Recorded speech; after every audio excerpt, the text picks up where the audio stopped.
Good day everyone. In this video, me, John Bergel, Pontemayor, and Pielago will discuss to you the leadership theories and models and its implication to educational setting. Okay, these are the objectives in this video discussion. First is to identify the leadership skills and styles of the organizational members that contribute to the development of the institution. Second one is to reflect on the implication of these theories to education. Okay, these are the leadership theories and models.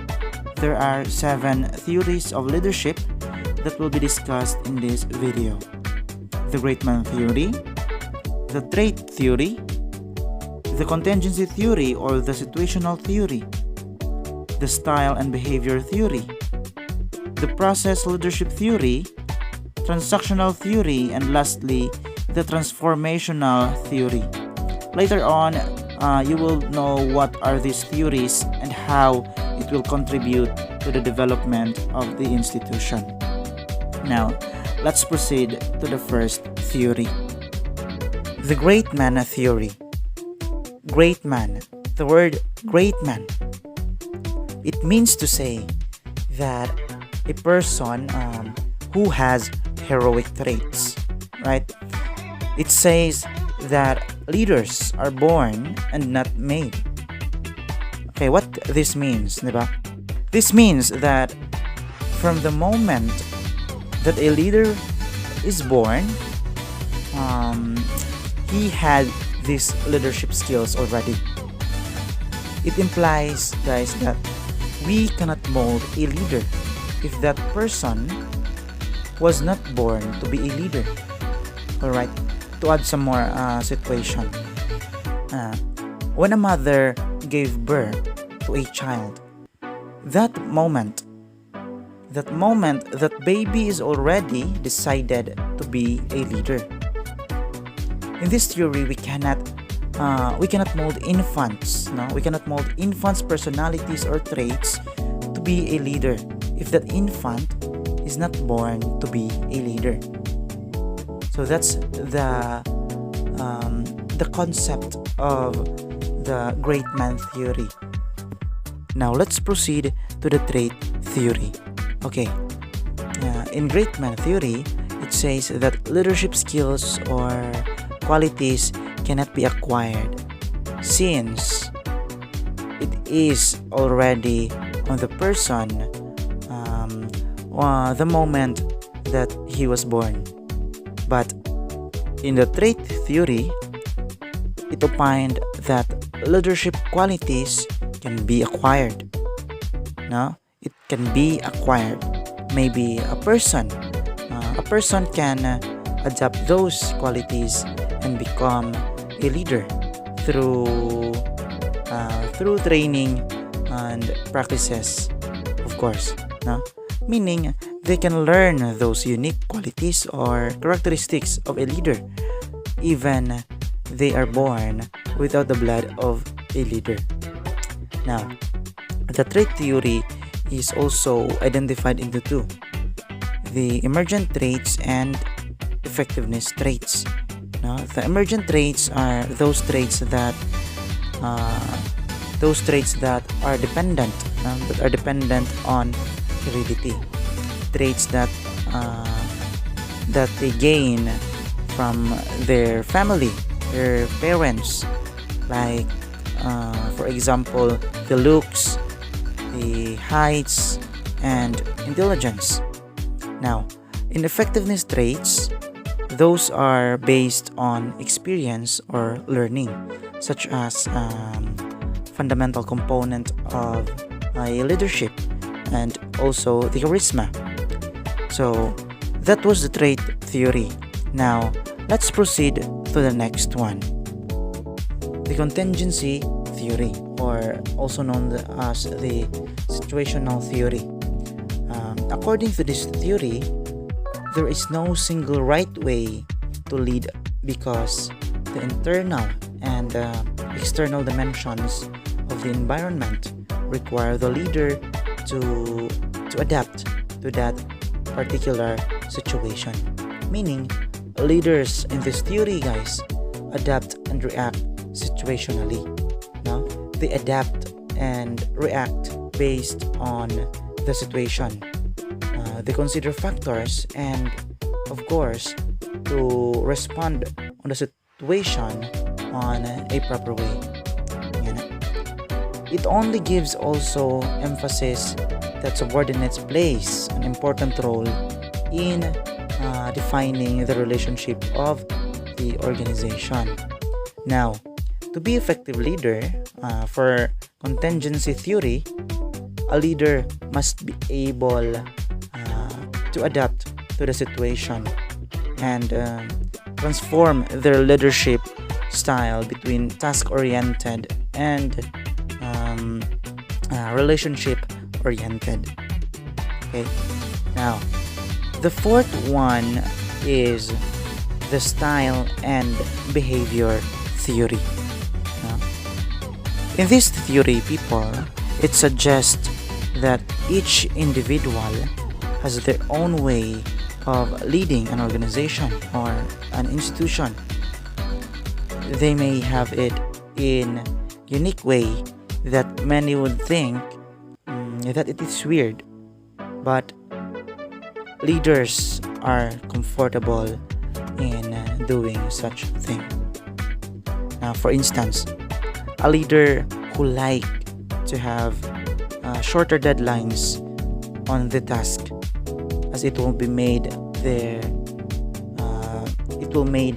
their company or organization more productive. And he or she has a behavior in hurrying up things. No?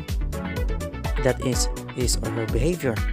Now, this theory also explained that great leaders are not born but made.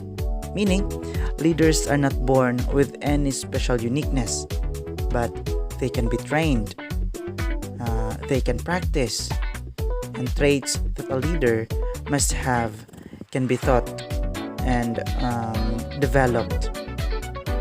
Meaning, anyone from us, anyone from the group, from the class, from the society, from the country can be a leader depending on how or if we practice leadership skills or not. So that's how the style and behavior theory see leadership. Now, the fifth theory, it is the process leadership theory. Okay, works of others is to contribute to the well-being of others with a focus on some form of social responsibility. Meaning, through the process or amidst the process of working for the aim of the organization or the institution, the subordinates will or should be developed personally and socially. Now, meaning leaders should also align themselves or their visions with others in the organization. Diba? Since the process of working for the organization cannot be started or can't be worked if members of the organization don't share common goals or common visions, and therefore that it is necessary for the leaders to align their vision to other members. So that's the process leadership theory. Next is the transactional theory. From the word itself, transactional, meaning there will be occurrence of trade or what we call exchange with two or more persons. It is more likely leaders and followers are grounded with agreement since there is a transaction. Since this theory is based on reciprocity, where leaders are not only or do not only influence followers, but they are also influenced, meaning the leaders should show discrepancy with regards to the action of the organization, so that the exchange or the transaction will be made between the leaders and the members of the institution. Lastly is the transformational theory. This theory distinguished itself from the previous theories that have been discussed, no? Since its basis of its alignment to a greater good, as it entails the what we call the involvement of the follower in processes related to personal factor towards the organizations. Now, it will yield to certain superior social dividend also. It also raises motivation and morality of both the follower and the leader, as its goal is to transform the behavior into better extent of it, and therefore it is a course that changes and approach targets of beliefs, values, and attitudes. So the next slide is a table where you can see the 7 theory of leadership, or 7 leadership theories, and below of those 7 leadership theories there will be the lightly or small description of each theory, so that you can easily distinguish them from each other. So here's the table. So as you can see, it has the 7 leadership theories, and below them they have the description of these theories. So the next reporter is Mr. Pielago, that will discuss the educational implication of these theories. Thank you. Good day everyone, my name is Pielago. So now we are here on educational implications about different theories. So let's talk about Quakeman theory. First, this theory taught us to recognize greatness with those people who are born having a potential to become a leader towards this society. As what Pontemayor said, that from the moment that a child is born, he had this skill already that will imply for a possible future effect or result through leadership. It's just like President Duterte, na naging siya ay dugong leader. He become mayor, then he become a president of the Philippines. So that's why this tells us that we can be great too, individually and collaboratively, via collectiveness, collaboration, and rationally. Teaches us to recognize greatness and great people who have born talent potential. As sinabi ko kanina, no? And teaches our student that each of us is a product of our society, and each of us has potential to make difference individually and collectively. So next is trait theory of leadership. Apply the trait theory in the selection of staff into various leadership positions in the school. Apply the principle in the selection of students into leadership positions, like the Supreme Student Government, classroom officer, club, or organizational leaders to prepare them for the future leadership role. This is the modification of Greatman theory. Kung sa Greatman theory is inherited already when you are an infant, then the trait theory is that it is called a dispositional theory of leadership, that leaders are born with inborn traits. This is effective based on the characteristic of the leader. There are some following examples about implicating of trait theory of leadership, and that is selecting of specific individual into various leadership positions in the school. For example, that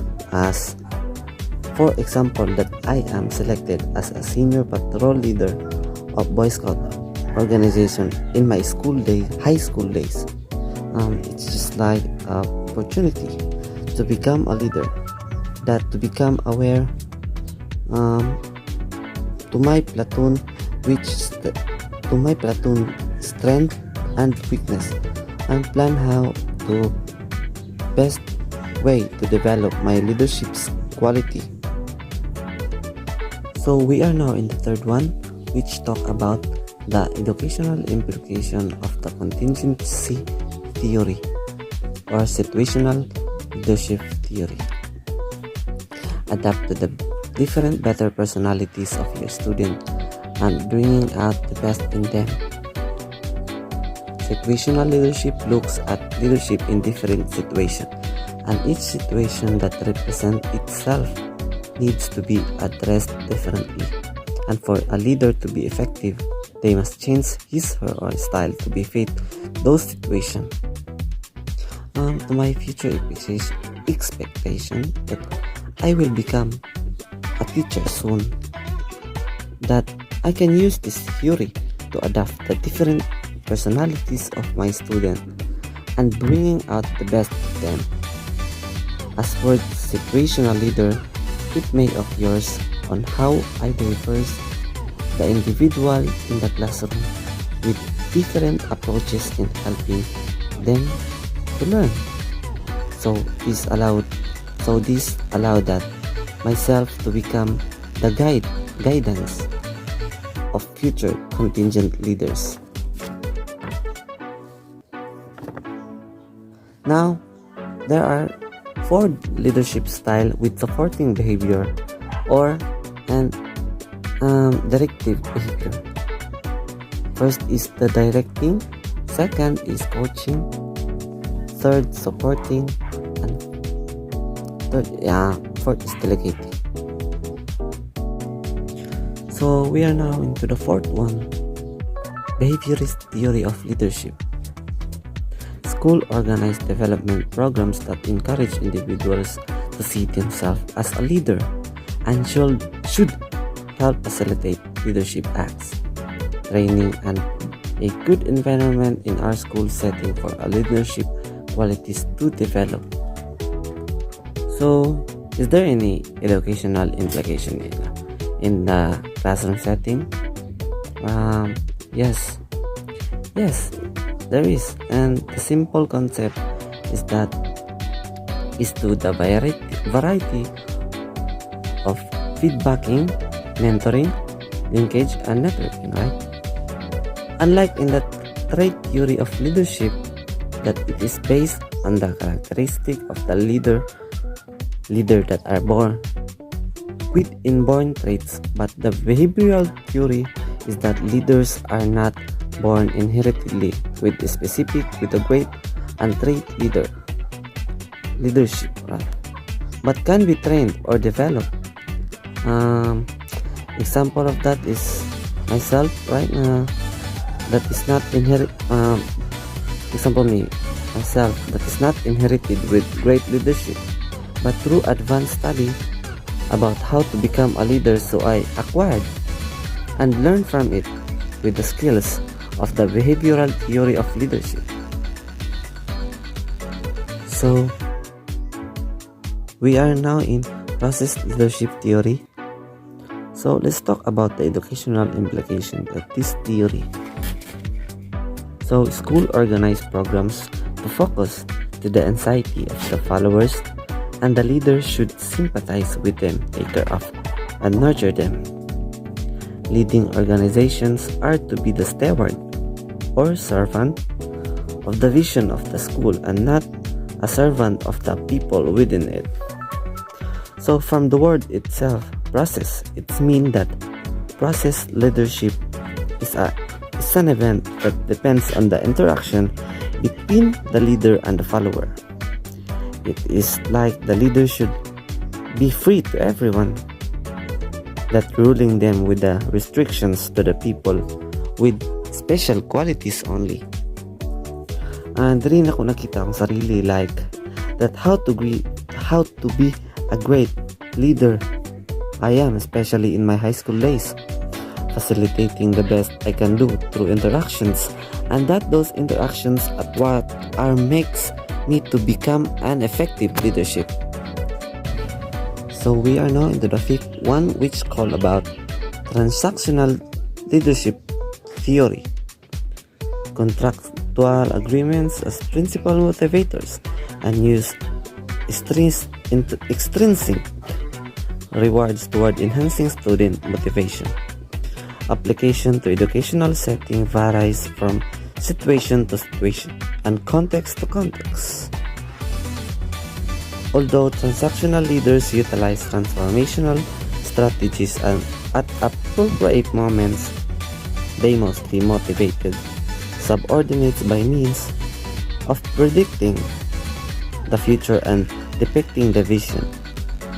The transactional leadership has a predictable impact on innovation, behaviors, and performance. So, into the last theory of leadership is called about transformational leadership theory. Institution may focus on learners' needs and input in order to transform everyone into a leader by empowering and motivating them. Identify the need for change, gain an agreement and commitment of others, create a vision that guides change and embed the change. So, from the word itself, transformation, it means transforming individuals, especially students. So the educational implication about this kind of theory is that from the word itself, transformation, it means transforming individuals, especially students, motivating them, changing their perspective about how to become a great leader in the society. So that's all, everyone. That's how it ends our report. So thank you and stay safe.